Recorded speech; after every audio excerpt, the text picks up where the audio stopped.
जी हाँ दोस्तों, सीएम योगी के यूपी में मुसलमानों के साथ हो गया खेला, लेकिन बीजेपी के लिए रास्ता बिल्कुल साफ। पहुंचाने के लिए सीढ़ियां लगा दी गई, कहां तक? सत्ता तक। छोड़ेंगे नहीं अखिलेश, पाई पाई का होगा हिसाब।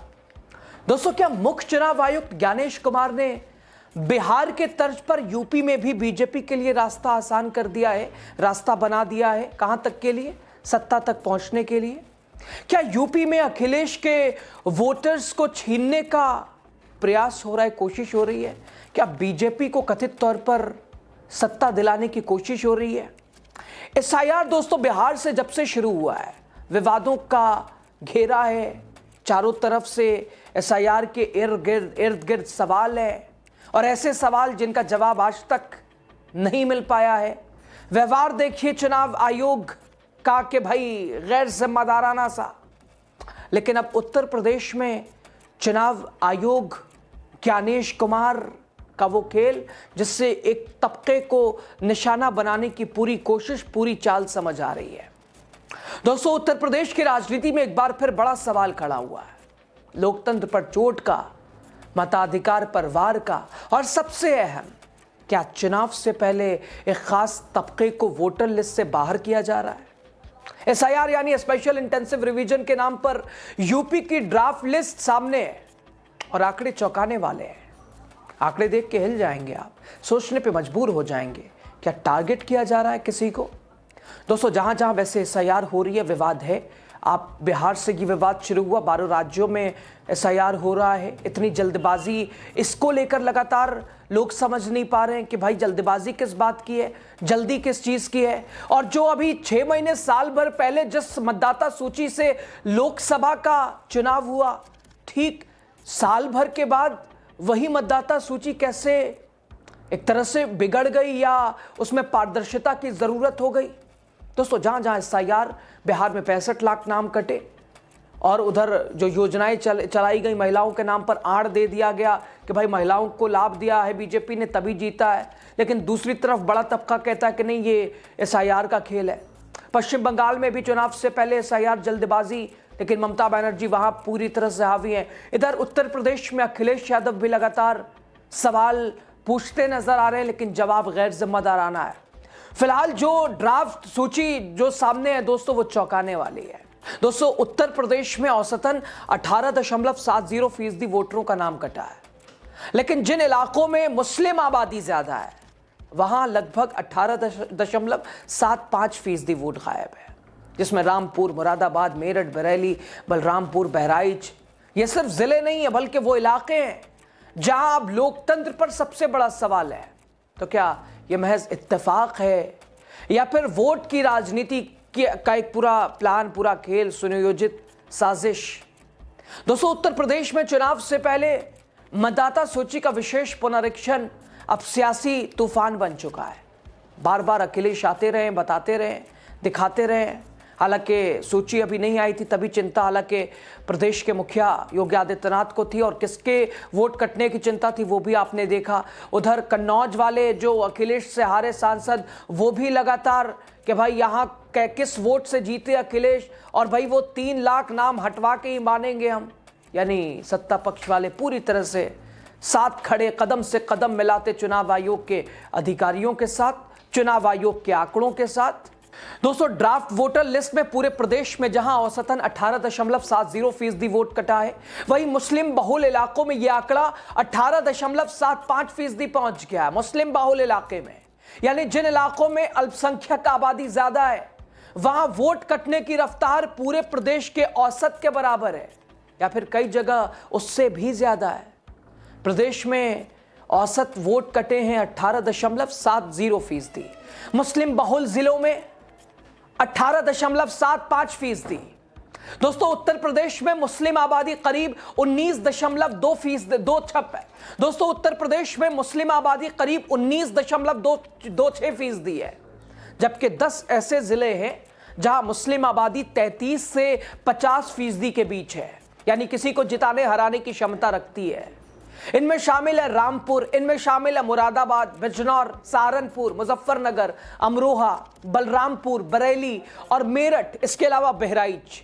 बलरामपुर में 25.98%, मेरठ में 24.65%, बरेली में 20.99%, बहराइच में 20.44%, रामपुर में 18.29%, मुरादाबाद में 15.76%, बिजनौर में 15.53%।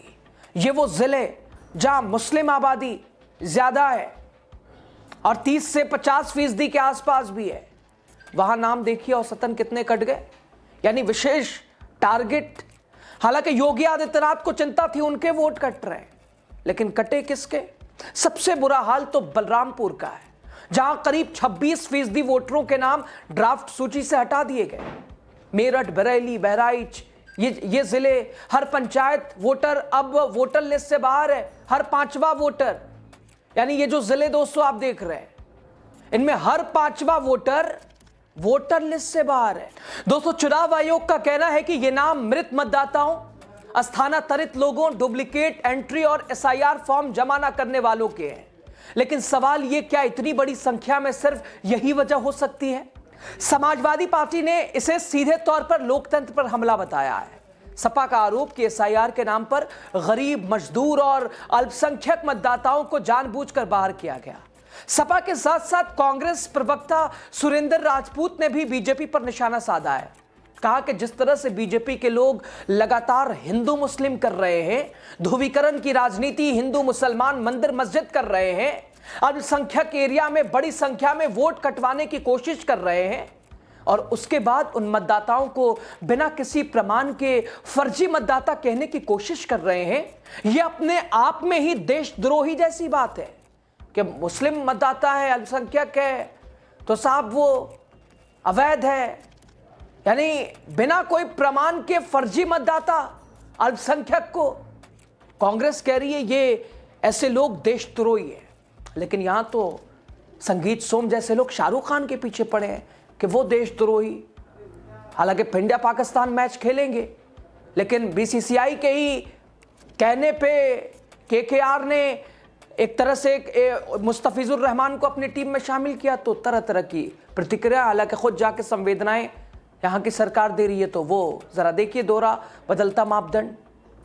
हालांकि केकेआर की ही अगर बात कर लें तो जूही चावला का भी तो उसमें शेयर है, सिर्फ संगीत सोम साहब को शाहरुख खान से मसला है। खैर, खबर पे आइए। उत्तर प्रदेश में विवाद लगातार दोस्तों एसआईआर के नाम पे बढ़ता जा रहा है, दिखता जा रहा है। अखिलेश टीम हावी है, जवाब और हिसाब किताब सब लेने को तैयार है, और कांग्रेस भी साफ कह रही है कि ये जो लोग हैं बड़े खुश हो रहे हैं मतदाताओं के नाम कटवाने पर, ऐसे लोगों के खिलाफ कठोर कार्रवाई होनी चाहिए। अल्पसंख्यक भाइयों को फर्जी कह रहे हैं।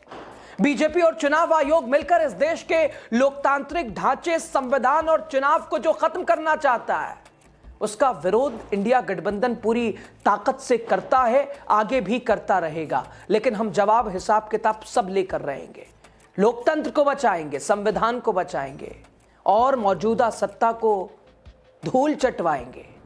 खैर दोस्तों, क्या लोकतंत्र में नागरिकों का सिर्फ कागजी कमी की वजह से कोई क्या वोट के अधिकार से उन्हें वंचित रखा जा सकता है? और सबसे बड़ा सवाल, क्या चुनाव आयोग इन कटे हुए नामों को दोबारा जोड़ने का मौका देगा? उधर अगर प्रशासन की बात करें तो साफ कहा जा रहा है कि ड्राफ्ट लिस्ट है और इसमें सुधार की पूरी गुंजाइश है। जिन मतदाताओं का नाम कटा है वो आपत्ति दर्ज करा सकते हैं, और इसके अलावा अपने वो जो जरूरत वाले दस्तावेज हैं उसके साथ अपना नाम दोबारा भी जुड़वा सकते हैं। अधिकारियों का दावा है कि यह प्रक्रिया पूरी तरह से नियमों के तहत है, चुनाव आयोग का कहना है। इसका उद्देश्य है फर्जी, इसके अलावा जो मर चुके हैं, जो शिफ्टेड हैं, उनका नाम हटाया गया है, उन्हें हटाना था इसका मकसद। प्रशासनिक दावों के बावजूद सपा टीम, कांग्रेस, पूरा विपक्ष इस मुद्दे को लेकर हमलावर है। चूंकि एसआईआर के नाम पर चुनाव आयोग की जो गैर जिम्मेदाराना जो सलीका और तरीका और व्यवहार जो दिखाई दिया है, वो सवालों के घेरे में है। दोस्तों, विपक्ष का साफ कहना है, इतनी बड़ी संख्या में वोट कटना लोकतांत्रिक प्रक्रिया के लिए यह खतरे की घंटी है, लोकतंत्र के लिए खतरा है। दोस्तों, यूपी की राजनीति में यह सवाल और भी तेज होने वाला है। अभी पंचायत चुनाव के बाद यानी 2027 के विधानसभा चुनाव से पहले पंचायत चुनाव को लेकर भी सरगर्मियां तेज हैं और यह सेमीफाइनल माना जा रहा है। साफ है एसआईआर के नाम पर जारी ये ड्राफ्ट लिस्ट सिर्फ प्रशासनिक दस्तावेज नहीं बल्कि एक बड़ा सियासी मुद्दा बन चुकी है। विपक्ष से लोकतंत्र पर सीधा हमला बता रहा है, सत्ता पक्ष से शुद्धिकरण बता रहा है, पारदर्शिता की बात कह रहा है। दोस्तों, लोकतंत्र में सबसे बड़ी ताकत वोट होती है, वोट होता है और अगर उसके ऊपर खतरा मंडराए, अगर वही छीना जाए तो सवाल सिर्फ राजनीति का नहीं बल्कि सवाल संविधान का होता है, सवाल लोकतंत्र का होता है, लोकतंत्र के जीवित रहने का होता है। सत्ता पक्ष के खेल उपयोग दुरुपयोग का होता है, निष्पक्षता और पारदर्शिता का होता है। लेकिन इन सवालों का जवाब दे तो दे कौन? लेकिन अखिलेश टीम छोड़ेगी नहीं, जवाब लेगी, हिसाब लेगी। आपकी राय क्या है बताइए। एसआईआर के नाम पर किस तरह का खेल खेला जा रहा है, खेला गया जो विपक्ष कह रहा है?